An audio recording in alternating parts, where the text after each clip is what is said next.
Growing up, I learned one lesson very quickly. In our house, love wasn't something you earned. It was something you were born with. My sister Marissa had it. I didn't. Marissa was the miracle baby. That's what everyone called her. I came first, 3 years earlier, but I might as well have been invisible from the day she showed up. My parents had 3 miscarriages after me, and when she finally arrived, all pink and loud and healthy, they treated her like some kind of divine reward. It didn't matter that I was still there, breathing, wanting. I was just the placeholder, the warm-up act, the proof their bodies could try again and get it right this time. By the time I was 7, I understood what roles we played. Marissa would scream in the grocery store until she got the cereal she wanted. I'd be the one who quietly put mine back. She'd break something and cry. I'd get blamed for not watching her closely enough. She would throw a tantrum, and my mom would pull her into her arms, kiss her forehead, and say, "She's just tired." I once cried because Marissa hit me with a hairbrush, and my mom snapped, "Stop being dramatic." No one ever told me I was bad. Not directly. But it was in the way they looked through me. The way they lit up when Marissa walked into the room, even when she was covered in mud and dragging in chaos behind her. It was in the way my dad used to say, "Your sister's special. Be patient with her." As if I was the burden for needing fairness. I did everything I could to earn their attention. Straight A's, perfect attendance. I got into the gifted program, made it to the regional spelling bee, got student of the month twice. They came to one award ceremony, late, and left right after Marissa complained that she was bored. I started shrinking myself without realizing it, not talking about my day, not bringing home art projects, not even asking for help with homework. Marissa failed math twice and got a private tutor. I got a lecture about independence when I asked for a calculator. When she turned 16, they handed her the keys to a new car. Not brand new, but shiny, white, and untouched. Something she didn't even ask for. I got a used bike from a garage sale for my 16th, even though I was working part-time at the library to help with bills. "You're so mature," my mom said. "You don't need all that." I wasn't mature. I was tired. I was tired of feeling like a ghost in my own family. When I finally moved out at 19, nobody cried. Not even Marissa. My mom helped me pack, gave me a hug that felt like a favor, and reminded me to call sometimes. I did, for a while, but the conversations were always about Marissa, how she was doing, what she wanted, what I should be proud of her for. Eventually, I stopped calling. It took them 2 full months to even notice. And even then, it wasn't a "how are you?" or a "we miss you." It was my mom leaving a voicemail asking if I could help Marissa build her online portfolio for a photography class she'd just started. I hadn't spoken to her since Christmas. It was always like that. Anytime they reached out, it had strings attached. Not the kind you untangle, the kind that pull you back in just enough to remind you that you're only valuable when someone else needs something. Not because you're loved, not because you're missed, just because you're convenient. I never responded to the voicemail. I was living in a studio apartment at the time, working long hours in an office downtown. Nothing glamorous, data entry and admin work mostly, but it was mine. I had my own key, my own dishes, my own silence. No one walking into my room without knocking. No one screaming because I touched their makeup bag. No one reminding me, even in the smallest ways, that I was never the favorite. Marissa dropped out of that photography class after 2 weeks. She decided she wanted to be a dog groomer instead. My mom updated me about it through a forwarded email chain with a subject line that just said LOL. I didn't laugh. I closed the email and sat with this weird mix of relief and guilt. Relief that I didn't have to pretend to be supportive anymore. Guilt that I wasn't pretending. It went like that for years.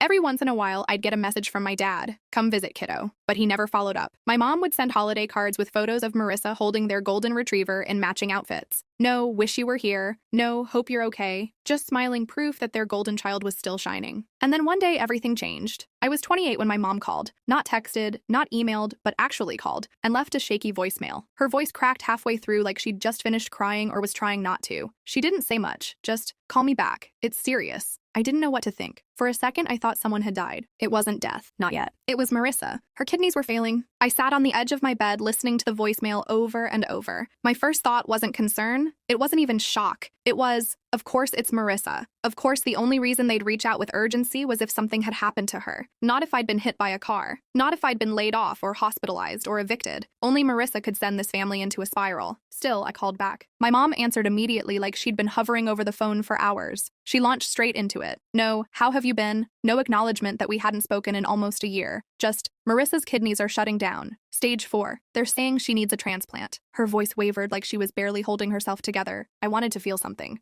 But all I felt was that same old hollowness. I already knew what she was going to say next. "You're a match." That's the first sentence that came out of her mouth after the long pause. Not, "Would you be willing to get tested?" Not, "Would you consider it?" Just, "You're a match," like we were confirming a dinner reservation I'd already agreed to months ago. She didn't ask if I had time. She didn't ask if I was okay. She didn't even pretend like this was a favor. It was a statement, clear, sharp, and impossibly heavy. I didn't respond at first. I just held the phone to my ear and let her keep talking, hoping she'd fill the silence with something human, something soft. Instead, she filled it with logistics. They ran some preliminary tests. Remember when you went to urgent care over the holidays? We had them pull your labs. I know it's kind of backwards, but we were desperate. You and Marissa have the same blood type, same antigen markers. The doctor said you're a perfect candidate. I felt like I was listening to a stranger. No, not a stranger, a collector. Someone laying claim to something I hadn't offered. I hadn't even been sick that day. I went to urgent care for a scratch on my arm that looked mildly infected, and Marissa had insisted on driving me there after dinner. I thought it was weird at the time, her being helpful, but I chalked it up to the wine and the post-holiday high. Turns out that little detour was just a front, a way to get my consent without me even knowing I was giving it. I said, "You tested me without asking." She replied, "It wasn't malicious, we were desperate, she's in pain." I stared at the ceiling of my apartment and felt the weight of that old familiar pressure pressing down on my ribs. I could barely breathe. I could hear my mother's voice on the phone, still explaining, "You're the only family match. We've checked everyone. Cousins, extended relatives, no one else is viable. It has to be you." That word echoed in my brain. I said, "I need time." She hesitated. "We don't have time, she's getting worse." That's when it hit me. This wasn't a request. It was an expectation. They didn't see this as me helping. They saw this as me fulfilling my role, the overlooked daughter, the one who never complained, the one who quietly gave and gave and gave while Marissa took and demanded and failed upward. "She's only 30, my mom whispered, like it was a tragedy unique to her. She didn't do anything to deserve this. And what? Did I deserve to be mined like spare parts? Did I deserve to be the safety net they only acknowledged when it was the last option on the table? I told her again. I need to think. She didn't argue that time. She just said, "Okay," and hung up. Not even 5 minutes later, Marissa texted me for the first time in nearly a year. It said, "Thanks in advance. I'll owe you forever." That was the message. Not a voice call, not even a voice memo. Just 12 words and a yellow heart emoji. Like I'd just agreed to grab her a coffee, not give her a vital organ. I stared at the text for what felt like a full hour. I kept rereading it, waiting for a follow-up, an apology. Hey, I know this is a lot, something, but that was it. She didn't ask me if I was okay. She didn't ask how I felt about the idea of giving up part of my body to her. She didn't acknowledge that we hadn't spoken in months. Just that one line, confident, presumptive, and completely void of any self-awareness. That was the moment I knew she thought it was already done. Marissa never learned the word no, not really. Whenever my parents told her she couldn't have something, she'd scream until she got it anyway. And over the years, the screaming changed forms, from tantrums to crying fits, to guilt trips, to full-on manipulation. But the result was always the same. She got what she wanted. I don't think it ever occurred to her that this might be the one time her charm wouldn't work. I didn't reply. I didn't owe her that. The next few days were heavy, not in a dramatic life or death way, just in that slow, smothering kind of way that makes you feel like you're walking through water. I couldn't focus at work. I couldn't sleep without waking up at 3 a.m. drenched in sweat. I kept picturing myself lying in a hospital bed, groggy and bleeding, with my family hovering over me, smiling, thanking me, calling me brave, only to disappear again the second Marissa was out of danger. I talked to my best friend about it. She said, "You don't owe them your body." And I said, "But what if she dies?" She paused. Then she said, "And what if you do this and nothing changes? What if they take the kidney and go right back to pretending you don't exist?" That part stung the most because it rang true. My parents didn't reach out to rebuild a relationship. They weren't calling to make amends. They didn't care that I'd been left out of birthdays and holidays for the last 5 years. They didn't ask how I was doing or if I needed anything. They weren't showing up for me, they were showing up through me to get what they needed for Marissa. It was like being the power cord to someone else's device. I took 3 days off work and drove to the beach, left my phone in the glove compartment, sat in silence, and watched the waves crash over and over again. I tried to picture what it would feel like if I said yes, if I let them prep me, if I signed the forms and laid back on that cold metal table, if I woke up stitched together, empty, sore, and suddenly disposable all over again. I couldn't do it. Not yet, maybe not ever. And I think, deep down, I already knew what that meant. 3 days after I got home from the beach, my inbox exploded. It started with a tag on Facebook. A mutual from high school shared a post with my name in the comments. At first, I thought it was a birthday reminder I'd missed or some nostalgic photo from prom. But when I clicked it, my stomach dropped. It was a picture of Marissa. She was in a hospital bed, all dolled up, makeup flawless, hair curled at the ends, a designer hoodie draped over her shoulders. She was holding up a sign that read, "Fighting for my life. My sister is a match. I hope she chooses love." My full name wasn't in the post itself, but the caption made it clear. Sometimes family can save your life, if they choose to. I wouldn't wish this on anyone. Tucker kidney failure Dr. sisters by blood. And just like that, it spread. The comments were flooded with sympathy. People I hadn't spoken to since middle school were chiming in with, "Praying for your donor to step up," and "Family over everything, stay strong." And beneath those, snarkier ones that bit just a little too hard. "Can't believe someone would hesitate to save their own sister. Blood doesn't mean anything to some people, huh?" I didn't even get the chance to tell my side, because by the time I found the post, the narrative had already taken shape. I was the coward, the selfish sister, the cold-hearted woman letting her baby sister slowly die while sipping oat milk lattes and talking about boundaries. It didn't take long for the text to start. Aunt Sylvia messaged me a Bible verse about sacrifice. A guy I used to date sent me a one-line text that said, "You good?" Like he didn't already know. Even my boss pulled me aside and asked if everything was okay at home, her tone a little too knowing, like someone had forwarded her the post. I wanted to scream. Not because I was ashamed, but because I was trapped, completely and publicly backed into a corner I hadn't even walked toward. I hadn't agreed to this. I hadn't given consent to be named, and I sure as hell hadn't agreed to have my medical decisions turned into some viral sob story. Marissa didn't call me, didn't text, didn't say a word beyond that single emoji-ridden message days ago. She just let the internet drag me. She let strangers turn me into the villain of her story and smiled through the sympathy like it didn't cost her a thing. And maybe it didn't. Maybe she believed, truly believed, that she was entitled to my kidney. That public guilt was just a tool she was smart enough to use. My parents never corrected the post. They never issued a statement or pulled it down or told people to stop attacking me. They let it sit there racking up likes, hearts, reposts, letting the entire world believe their firstborn daughter was a monster in disguise. That night, I turned off my phone. For the first time since this whole thing began, I considered going no contact permanently, not just emotionally, but legally. I didn't sleep the night after she posted that photo. I lay in bed, staring at the ceiling, listening to the faint hum of traffic outside my apartment window. I kept thinking, she made me the villain, on purpose, not accidentally, not out of panic. It was calculated, crafted, a perfect little guilt trap, wrapped in hashtags and hospital gowns, carefully posed to make me look like I was standing by while she died. And people believed it, because why wouldn't they? No one sees the scapegoat. No one questions the golden child, especially not when she's smiling bravely through tubes and IVs and talking about hope. I stayed off social media for 2 days, didn't open any apps, didn't read a single message, but even then, it found me. My coworker pulled me aside at the end of the day and said, "Hey, if you ever want to talk about your sister, I'm here." She didn't say it with judgment. She said it gently, but it still felt like being slapped, because that meant even people outside my circle were seeing it, reading it, forming opinions about a life they knew nothing about. I didn't owe anyone an explanation, but I still wanted to scream. Instead, I emailed my mom. Just 2 lines. "You knew she would do this, and you let it happen." She didn't reply. Not right away, anyway. The next day, she sent back a full paragraph. One of those carefully worded, performative texts she always used when she was trying to look innocent. "We didn't think it would blow up like this. She's scared. We're all scared. She's not trying to hurt you, she's just trying to survive. Don't make this about yourself. Don't make this about myself." That was always the rule growing up. Marissa got the spotlight. Marissa got the attention. If I so much as coughed during her piano recital, I was accused of trying to steal her moment. When I got my college acceptance letter, my mom skimmed it and immediately asked if Marissa had gotten any replies yet. Now I was literally being asked to give her a body part, and I was still being told not to make it about myself. I sat with that text for hours. I wrote out a reply and deleted it 5 times. Eventually I wrote, "I have no problem being her match. I have a problem being her plan." I didn't send it. What was the point? They didn't want the truth. They wanted compliance. That same night, I got an email from a woman named Janelle, Marissa's best friend from her makeup school phase. We hadn't spoken in years. She wrote, "Hey,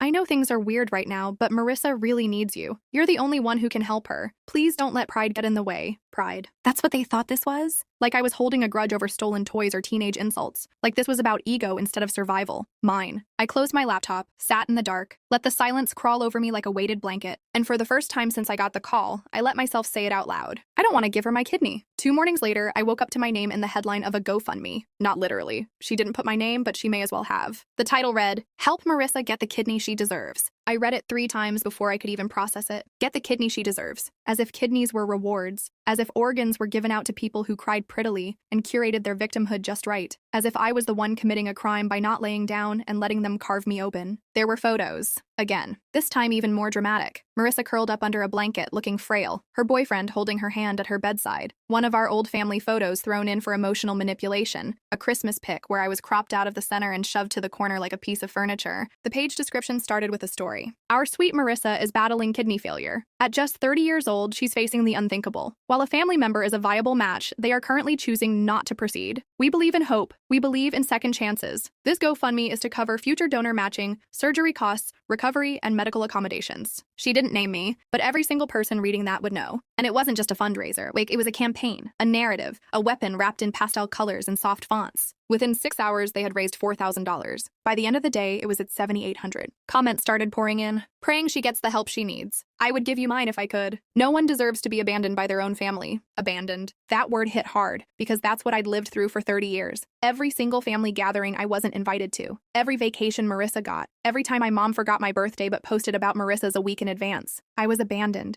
quietly, slowly, by people who only knew how to take. And now they were framing me as the heartless one. I got a text from my cousin Lily, the only family member who ever saw things clearly. She wrote, "This is disgusting. I'm so sorry. I'll help you respond if you want to." I didn't know what to say. I didn't want to respond. I didn't want to write some counter-explainer begging people to understand my side. This wasn't a debate. It was my body, my life. I hadn't even said no officially, but they weren't waiting for that. They decided I already had. They'd turned my silence into cruelty and turned their desperation into righteousness. I called my mom and left a voicemail. I didn't scream. I didn't cry. I said, "Take it down, all of it, or I'm getting a lawyer. I never consented to any of this." She didn't call back, but the GoFundMe got updated a few hours later. "We've been asked not to name names or share further details, but we still need your support. Please keep sharing." They were doubling down, and I was done playing nice. I wasn't bluffing when I said I'd get a lawyer. I spent that night researching privacy laws, donor consent, HIPAA violations, anything I could find that would prove what they were doing wasn't just unethical, it was illegal, or at least enough to scare them into stopping. I didn't want to actually sue my own family. I just wanted it all to go away. The fundraiser, the whispers, the pressure. I wanted to rewind to before I ever answered that damn phone call. By the next morning, I had a consultation booked with a medical rights attorney. It cost me $85 for 30 minutes, but it was worth every penny. I laid it all out: the secret lab testing, the social media smear campaign, the GoFundMe, the emotional manipulation, all of it. She didn't even blink. "You didn't sign anything, correct?" she asked. "No." "And you never gave verbal consent?" "Never." She nodded. "Then you're not obligated to do anything. The testing was unethical but not illegal unless they used your name to request it without a valid power of attorney or forged your signature. But we can draft a cease and desist letter regarding the GoFundMe and any continued public defamation." Defamation. That word made something inside me relax. Like for the first time, someone was calling this what it actually was. The attorney sent over a basic draft that afternoon. I printed it out, signed it, and emailed it to my parents and Marissa. The subject line was simple: legal notice, urgent. I didn't explain. I didn't soften the language. I just attached the letter and closed my laptop. That night, the phone rang twice. Once from my mom, once from my dad. I didn't pick up either. I was done giving them access to me when it only ever meant one thing: extraction. They didn't want to talk. They wanted to bargain, or guilt me, or scream. I wasn't interested in any of it. Then came the third call, from Marissa. I hadn't heard her voice in over a year. This time I answered. "You're seriously lawyering up on your own sister?" she snapped, skipping even a fake hello. "You turned my life into a headline," I said. Her voice dropped low and cold. "You think I wanted this?" "Yes," I said. "I think you wanted attention. I think you wanted people to feel bad for you. I think you wanted a kidney, a stage, and applause, in that order." She was quiet for a moment. Then, "You've always been jealous of me." That actually made me laugh. A short, bitter, stunned kind of laugh. "Jealous of what?" I said. "That you never had to earn anything? That you burned through every opportunity our parents handed you while I had to scrape for basic respect?" She didn't respond. So I said the thing I'd been holding in since the day my mom told me I was a match. "I'm not giving you my kidney, Marissa." There it was. The silence. The truth sitting between us like a bomb that had just gone off. "You'll regret this," she finally whispered. "You'll wake up one day and wish you did something when you had the chance."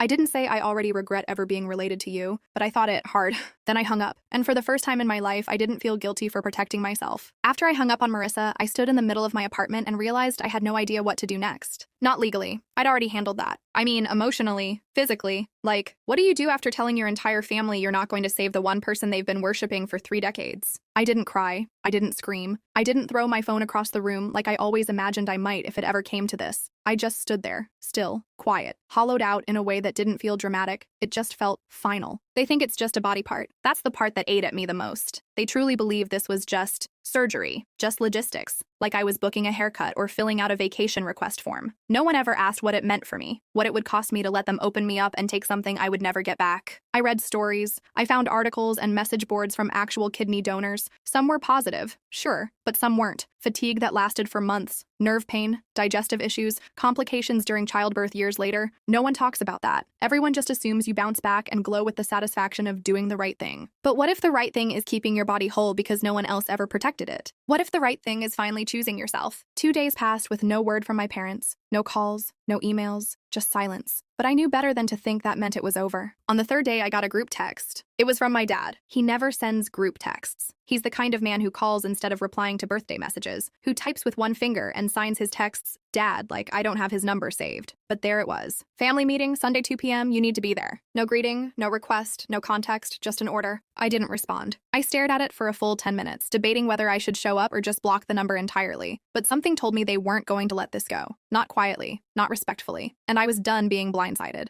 So I replied, I'll be there, but I'm not changing my answer. He didn't write back. Sunday came. I drove to my parents' house for the first time in almost a year. The driveway was full. Marissa's car, my aunt's car, even Uncle Ray, the one who always used to say, that one's a fighter, about me like it was a flaw. I parked across the street, sat in the car for a while with my engine still running, hands gripping the steering wheel like I was about to launch into battle, because I was, not just against them, against decades of learned silence. I walked through the front door and immediately knew what this was. It wasn't a meeting, it was an intervention. Only instead of trying to save someone from self-destruction, they were trying to pressure me into self-sacrifice. The living room was full. My parents sat stiffly on the couch, hands clasped. Marissa was in the recliner, looking appropriately pale, dressed like a sickly Victorian orphan, with a hoodie pulled tight and a blanket around her shoulders. My aunt and uncle stood behind the couch like backup singers in a band no one asked for. And there was one chair left, dead center, facing all of them. I didn't sit. My dad spoke first. Thanks for coming. I nodded but didn't speak. Then my mom. We just want to talk. About what? I said, even though we all knew damn well what. Aunt Sylvia jumped in. About family, about doing the right thing, about second chances. There it was again. The right thing. Their favorite phrase, suddenly thrown around like it wasn't entirely subjective, like it didn't change depending on who they needed to guilt. I crossed my arms. I already gave you my answer. You gave us silence, my mom said quickly, a little too quickly. You disappeared. Then you sent threats. Legal boundaries, I corrected. Not threats. You don't get to weaponize my body and paint me as the villain without consequences. Marissa coughed lightly into her sleeve. It was so soft it sounded fake, but everyone looked at her like she'd just started bleeding from the mouth. My dad reached over and squeezed her hand. Look at her, he said. She's dying. I am looking, I replied. I've been looking for 30 years. That landed like a slap. My mom blinked hard. Marissa didn't move. My aunt pursed her lips and shook her head. I don't know what this is about, my uncle said. You've always been distant, but this is cruel. That word again, cruel. To them, my no was an act of cruelty. Not the years of emotional neglect, not the constant favoritism, not the way they only remembered I existed when they needed something. No, the cruelty was me, standing here, refusing to be cut open on command. I'm not giving her my kidney, I said, calmly, flatly, like I was reading the weather report. But why? My mom whispered. She's your sister. I looked at Marissa. She's never acted like one. Marissa finally spoke. Her voice was raspy, low. You want me to die?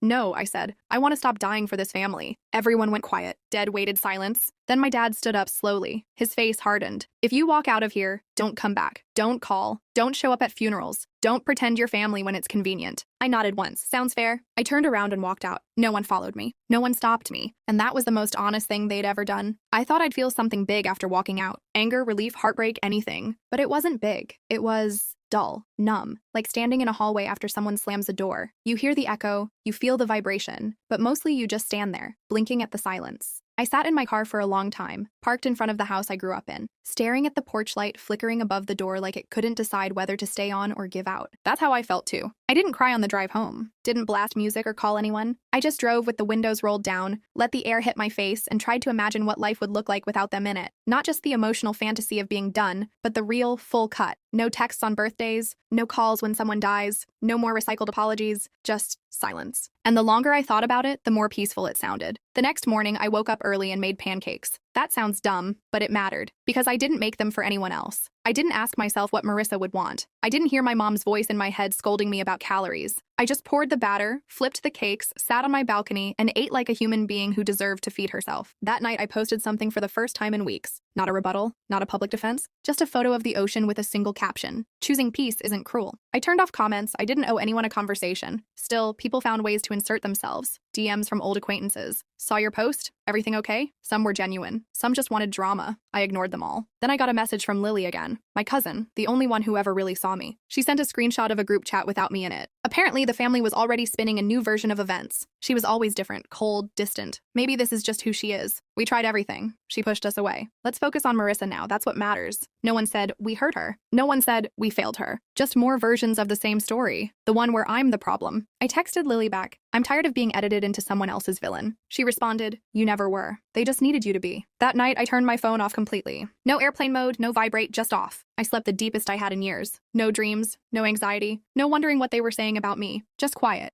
A week passed. No calls, no texts, no emails, not even a vague passive-aggressive post on Facebook. It was like I'd vanished, like I'd finally been erased from the family photo album, just like I'd always expected. I should have felt devastated, or free, or something. But mostly, I just felt like I was floating through a vacuum, until Lily called. She usually texts, so seeing her name flash across my screen made my stomach drop. I answered on the third ring. Hey, she said gently. You sitting down? I sat. She found someone. I didn't respond. My mouth opened, but nothing came out. They found another match, she continued. One of her old college friends. Someone named Jessica. Apparently, she offered a few days ago, and the doctors just confirmed compatibility. They're scheduling the surgery next month. I let out a breath I hadn't realized I was holding. It didn't feel like relief. It didn't feel like pain either. It was more like static, like background noise suddenly fading out. She posted about it this morning, Lily added. A whole new photo shoot. IVs, flowers, inspirational quotes. You know how she does. Yeah, I said quietly. I know how she does. I pulled up her profile. There it was. A picture of her and this Jessica girl side by side in hospital gowns, holding hands like martyrs. The caption read, "God always sends angels. I guess mine just didn't come from blood." I didn't feel anger. Not really. I felt something closer to amusement. Because even now, even with someone else literally offering to save her life, she couldn't help but turn it into another dig, another performance, another way to write me out of the script as the bitter, selfish sister who just didn't get it. The comments were nauseating. So proud of you, babe. Proof that chosen family is what really matters. She's lucky to have you, Jessica. The whole thing was curated like a redemption arc. Not hers, but mine, rewritten to center someone else. Lily texted me later that day. You okay? I replied, yeah,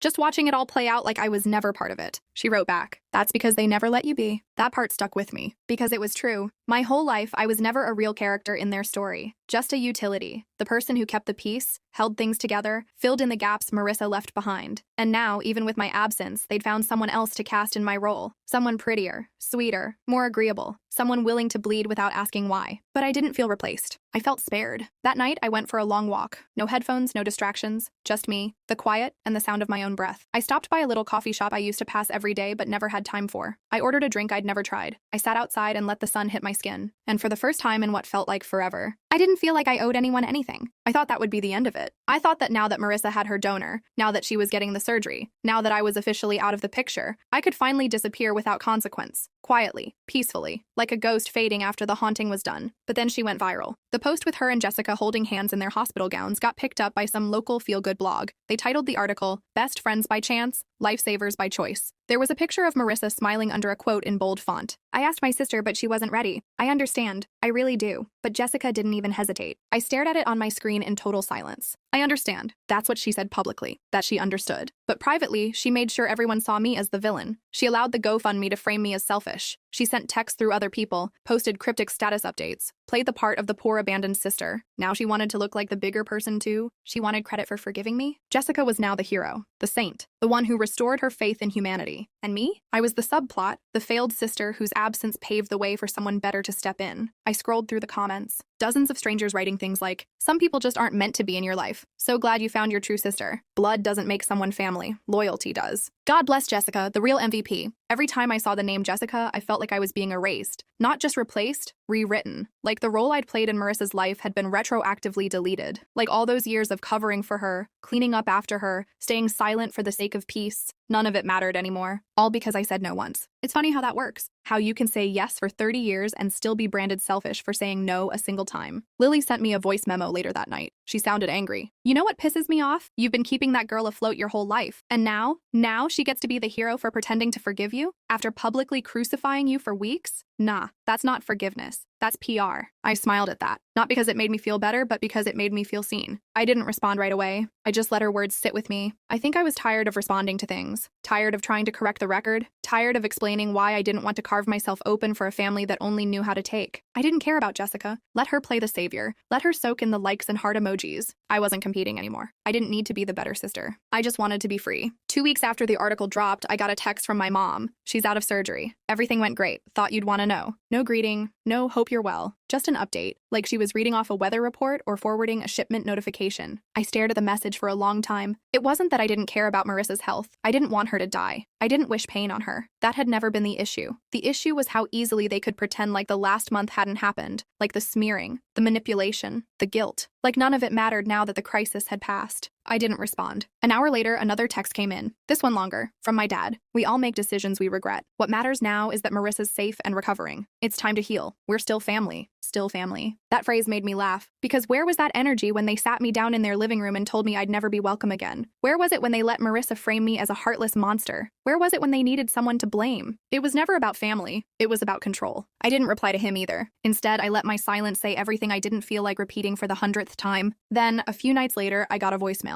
This time from Marissa. Her voice was raspy, weak, probably from the painkillers or the surgery. She spoke slowly, like every word cost her something, but not once did she apologize. "I'm not mad at you," she said. "I get it now. Surgery's not easy. Recovery sucks. I'm lucky Jessica stepped up. Not everyone has someone who will do that. There it was again, that passive-aggressive compassion. Not I'm sorry for what I did. Not I was wrong to pressure you, to involve the internet, to make you the scapegoat. Just, I'm not mad. As if her forgiveness was what I'd been waiting for. She ended the voicemail with, I hope one day you find peace with the choice you made. No hard feelings. No hard feelings. I sat on my couch, phone in my lap, letting those words ring in my ears. It was incredible, really. How even after everything, she found a way to cast herself as the gracious one, the one who rose above. She didn't apologize because that would mean admitting fault. And if there's one thing Marissa never learned to do, it's take accountability. I deleted the voicemail without saving it. I didn't need to keep it. I wasn't archiving closure, because closure wasn't something she could give me, and it sure as hell wasn't hiding in some half-hearted voicemail from a hospital bed. I already had closure. It came the day I stopped trying to make them see me.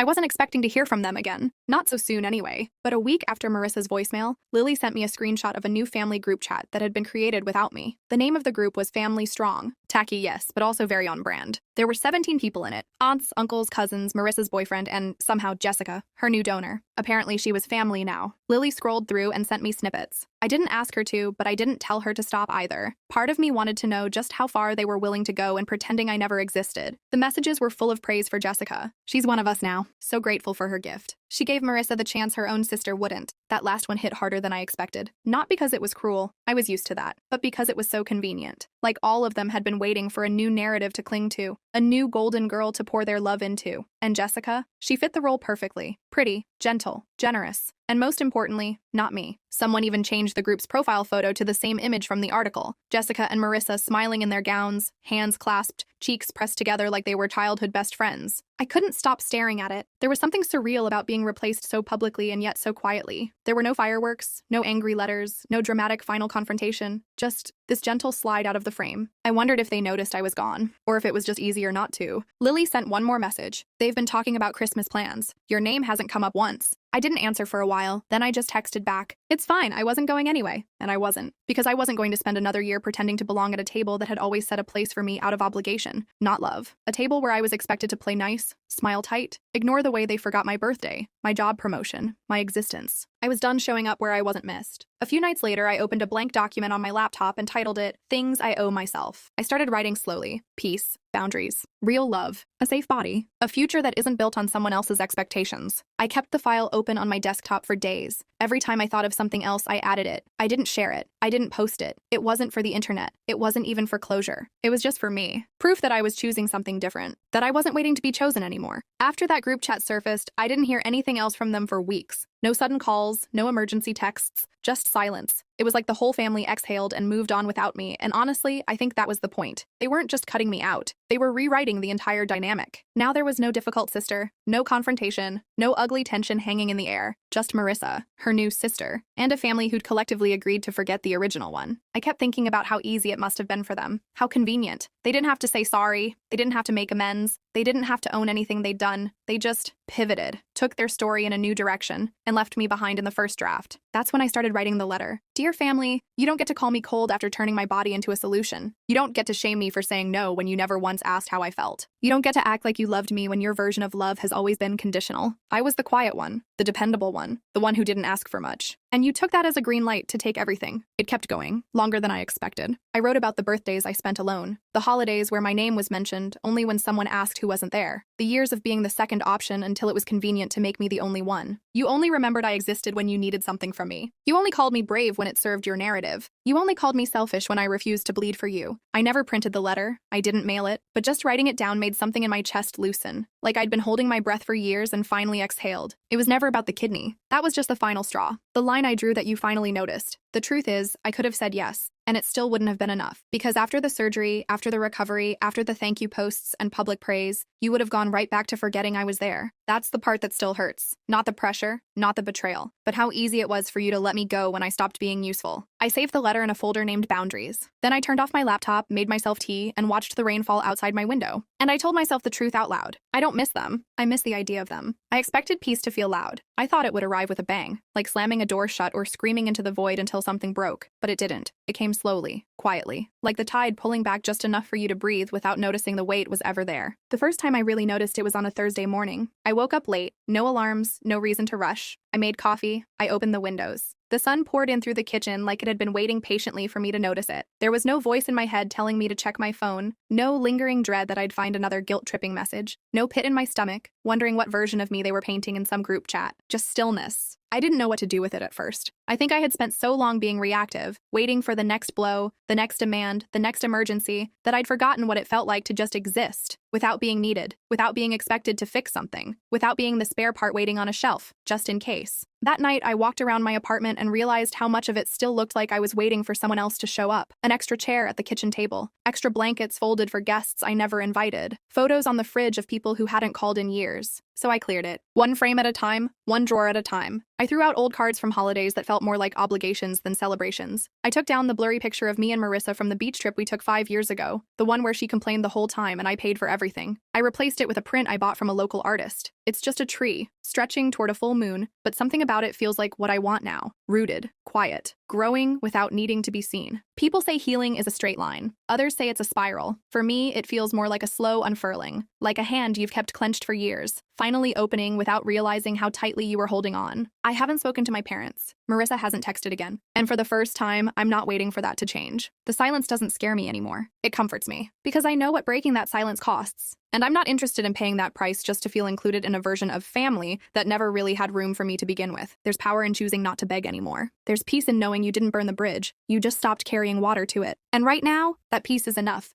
It had been almost a month since Marissa's surgery when I got the message. It wasn't from her. It wasn't from my parents. It was from Jessica. I almost didn't open it. I saw her name pop up in my message requests and just stared at it for a while. I wasn't angry. Not really. I didn't know her. She didn't owe me anything. But seeing her name there still felt strange, like the ghost of a conversation I never signed up for. Eventually, I tapped it open. Her message was short, thoughtful, I guess. Measured. Hey, I hope this isn't crossing a line. I know we don't know each other and I'm not trying to start anything. I just wanted you to know, I'm not here to replace anyone. I know the way things were handled wasn't fair to you. I'm sorry for any pain I've contributed to, even unintentionally. I stared at the screen for a long time. It was the first time since all of this started that anyone had acknowledged that what happened to me mattered, even if it was coming from someone who on paper had taken my place. Jessica wasn't the one who shamed me, manipulated me, or guilted me into a corner. She hadn't run a PR campaign. She hadn't sat in my parents' living room while they threatened to cut me off. She had just said yes, something I wasn't willing to do. And she was allowed to say yes, just like I was allowed to say no. I didn't respond right away. I didn't want to say something polite just to be polite. I've done enough of that in my life to know it rarely leads anywhere good. So I waited a day, then two. Then finally I wrote back, I appreciate your message. You didn't do anything wrong. You were put in the middle of something you didn't cause. I'm glad Marissa is okay. I really mean that. I just hope she treats you better than she treated me. She responded a few hours later. I'm trying to keep my eyes open. That was all she said. And I respected her for that. Because whether she was starting to see the truth or just trying to be decent, it was more than anyone in my own family had done. And in some weird way, it helped me close a door I didn't even realize was still cracked open. I didn't hear from her again. And that was fine. I didn't need to become friends. I didn't need updates. I didn't need anyone to redeem themselves on Marissa's behalf, but I did need someone, anyone, to look at the story that was being told about me and say, that's not the whole truth. That's all I'd ever wanted, really. Not revenge, not pity, just the truth spoken out loud even once. And somehow the girl who gave up her kidney had the grace to say it. The rest of them never did. Sometimes it's realizing you don't need closure from people who were never open to you to begin with. And that night, I realized something I'd never said out loud until then. I'm free. Sometimes I think about writing a new letter. Not to send, not even to keep, just to write. To put down every version of myself that existed in that house. Every younger version of me that tried so hard to be seen. The girl who brought home perfect grades and stood quietly behind the camera while Marissa took the spotlight. The teenager who walked on eggshells. The adult who kept showing up out of guilt, out of hope, out of muscle memory. I don't think I ever hated them. Not even now. I just finally learned to stop needing people who only knew how to take. I still get updates sometimes. Not from my parents, not from Marissa, but from Lily, who's become something like a sister in a way Marissa never managed to be. She sends the occasional screenshot or voice memo. Apparently, Marissa's already planning a podcast. Surviving the Impossible or something like that. Jessica's going to co-host. They're going to talk about found family and overcoming betrayal. The irony isn't lost on me, but I don't feel the need to correct them anymore. If people want to believe the narrative, the big, dramatic, stylized version, they can have it. Let Marissa be the phoenix who rose from abandonment. Let Jessica be the angel with a scalpel. Let my parents pretend their only crime was loving too much. I don't live in that story anymore. I've made my own. One where the quiet things matter. Where choosing yourself isn't selfish. Where no doesn't need to be defended like a courtroom argument. where you don't have to bleed to be believed. I've started going to therapy. I say that lightly, but it's been harder than I expected. Not because I don't want to talk, but because I'm still learning how. So much of my life was spent swallowing things, minimizing things, pretending things didn't hurt when they did. I still flinch when someone raises their voice. I still second-guess myself when I set boundaries. I still check the back of my mind for guilt, like it's a muscle twitch I can't control. But I'm learning. My therapist once asked, "What's something you wish your family had told you?" It took me 2 sessions to answer. When I finally did, I said that it's okay to be loved without earning it. She nodded. And I cried harder than I've cried in years, because that's what it all came down to. Not the kidney, not the fundraiser, not the party, or the posts, or the silence, but the deep, unspoken truth that for as long as I could remember, I thought I had to prove I was worth keeping. Now, I live how I want to live. And that, more than anything, is freedom.